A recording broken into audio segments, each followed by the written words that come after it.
आप महादेव के भक्त लग रहे हैं क्योंकि आपने लगाया हुआ है चंदन। और आज ब्लड बैंक को और डायलिसिस सेंटर को लेकर भी खबर ये है कि आप ओपनिंग कर रहे हैं। अब चूंकि सावन का आज अंतिम सोमवार है और हमेशा समाज के प्रति हम लोग को सोचते रहना चाहिए, और आज महादेव का दिन है, इससे अच्छा कोई दिन क्या हो सकता है। तो आज हमने ज़रूरतमंद लोगों के लिए डायलिसिस सेंटर की स्थापना कर रहे हैं, ताकि वहाँ पे बढ़िया क्वालिटी का डायलिसिस मशीन, जर्मनी से मशीनों को इंपोर्ट कराए हैं लोग, और उनको वहाँ पे लगा देंगे। क्योंकि किसी की किडनी अगर फेल हो जाती है तो हफ्ते में उसको 3 बार डायलिसिस करना होता है।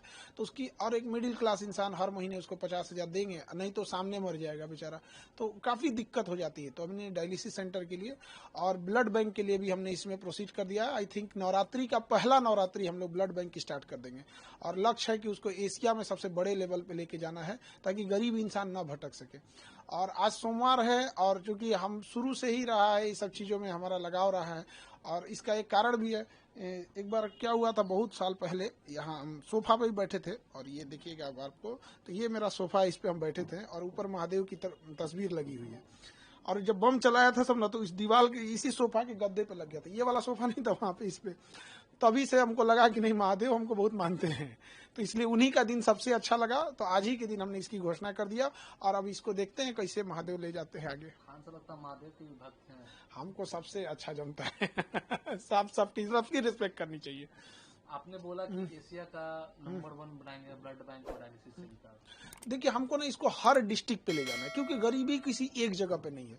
तो धीरे धीरे करके हमको हर डिस्ट्रिक्ट पे लेके जाना है। स्टार्टिंग पटना से करेंगे, और उसके बाद वहाँ से हर डिस्ट्रिक्ट तक ले जाएंगे। और ब्लड बैंक को भी हम लोग ने लगभग हर डिस्ट्रिक्ट पे अवेलेबल कराएंगे।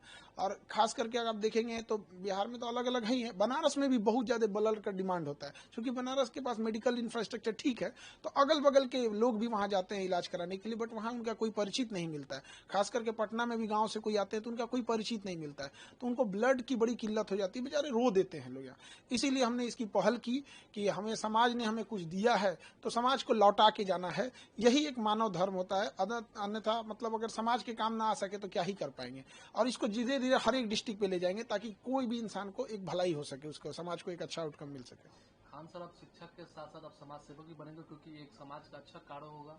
शिक्षक को हमेशा समाज को लेके ही चलना होता है, क्योंकि कहा जाता है हम शिक्षकों के बारे में कि हमारे गोद में निर्माण और विनाश दोनों पलता है। यदि हम बच्चों को अच्छी रास्ते पे दिखाएंगे तो कल को बच्चों में से भी एक लाखों बच्चे पढ़ते हैं, कोई प्रेरित होगा। तो छोटा मोटा ऐसे ही करके हम जब एक दूसरे का जब सहयोग करेंगे तो बहुत आगे जाएंगे।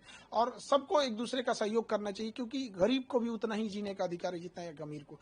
लेकिन वो कई बार परिस्थितियों का मारा हो जाता है, और उसके खास करके मेडिकल फील्ड में काफी भुगतना पड़ता है। तो प्रयास यही है, अगर उनको ज्यादा अगर ऐसा होगा तो इन फ्यूचर हम उन लोगों के लिए, जो मतलब गरीब, जैसे अमीर लोगों के लिए तो मेदांता है, दुनिया भर के हॉस्पिटल है, क्या कमी है, 5 स्टार होटल को आजकल हॉस्पिटल पीछे कर रहे हैं सर।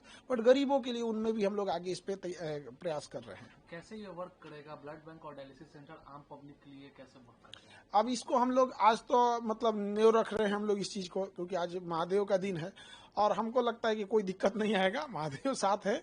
और वर्क ऐसे ही करेगा कि जैसे कोई भी गरीब आ रहा है बाहर से, अगर उसको डायलिसिस की जरूरत रहेगी या ब्लड की जरूरत रहेगी, तो उसको किसी भी परिचय की जरूरत नहीं है, और उसके लिए पैसा बाधा नहीं बनने देंगे, यही उद्देश्य है। अब बात करें, मुख्यमंत्री नीतीश कुमार है, उन्होंने ट्वीट भी किया, आज ही ट्वीट किया है, टीआरडी 4 और 5 को लेकर के डोमिसाइल नीति उसमें लागू। खान सर का क्या है? देखिए, डोमिसाइल नीति लागू कर देंगे ये, और इसमें एक और चीज उन्हें करना चाहिए था सप्लीमेंट्री रिजल्ट के लिए। तो एक होता है कि बच्चों को एक उम्मीद भी थी कि मुख्यमंत्री हस्तक्षेप किए तो सप्लीमेंट्री रिजल्ट भी दे देंगे, क्योंकि बहुत सारे बच्चों का लास्ट अटेम्प्ट है, और थोड़ा बहुत मान के चलिए वैकेंसी ही है, डेट ऑफ बर्थ की वजह से अगर किसी को छांट रहे हैं तो उसको ले लेते ना चाहिए। और डोमिसाइल, अब अधिकारियों को क्या हो गया है, 6 महीना ये लोग ने ठंडी बरसात गर्मी मारा लाठी पुलिस से, गर्दनी बाग में 8-8 महीना से बच्चे पड़े थे सर, और आखिर उन्होंने मान ही लिया। तो बस यही कहते हैं कि अधिकारी लोग को क्या हो गया है, आप किसी चीज को मानते हैं 8 महीना, इससे क्या होती है, एक धारणा बन जाती है कि आप जानबूझ के खराब कर रहे थे। दूसरा कि कई बार ऐसी भी मुद्दे आएंगे जो शायद आपके बस का नहीं था, लेकिन आपने एक जो रूल सेट कर दिया कि भैया 8 महीना 9 महीना बाद आप मान ही जाते हैं यहाँ पे। तो ये सोचना चाहिए कि आपका ये हर एक डिसीजन आगे के लिए हो। लेकिन हाँ, ये बच्चों के लिए है, चाहे बच्चे जो कई समय से संघर्ष कर रहे थे, उनका ये बच्चों की जीत है। ये चुनावी साल है, तो इसलिए नीतीश जी ने भी किया है हाँ, तो जो भी अब इसमें सप्लीमेंट्री भी दे देते तो बड़ा दिल से धन्यवाद करते, क्योंकि बड़ा रोते हैं सब बच्चे आके। अब बताइए 25-30 हजार की नौकरी के लिए कोई बड़े घर का बच्चा तो आएगा नहीं। तो ये सभी चीजें हैं, थोड़ा इसमें ज्यादा और सीरियस सोचना चाहिए। एसएससी का प्रोटेस्ट भी जिस तरीके से जो हुआ दिल्ली में, उसको लेकर एसएससी में नकारे लोग बैठ गए हैं, जिनको मतलब कोई काम धाम नहीं बचा हुआ है, जिसे पता ही नहीं है कि क्वेश्चन कैसे आता है, लैपटॉप में लेके रिजल्ट बैठा है। पुलिस का बर्ताव भी बहुत गलत था। हमारे एक शिक्षक को एक अमानवीय भाषा बोली गई पुलिस के द्वारा। पुलिस भी ना भूले कि हम लोग भी पढ़ा रहे हैं बच्चों को, और हम अपने लिए नहीं लड़ रहे हैं। जो भी शिक्षक हैं आज भारत के एकजुट हुए हैं, अपने लिए नहीं, इन्हीं के लिए कर रहे हैं। जो संस्था ऑलरेडी ब्लैक लिस्टेड है, उसको एसएससी ने टेंडर कैसे दे दिया?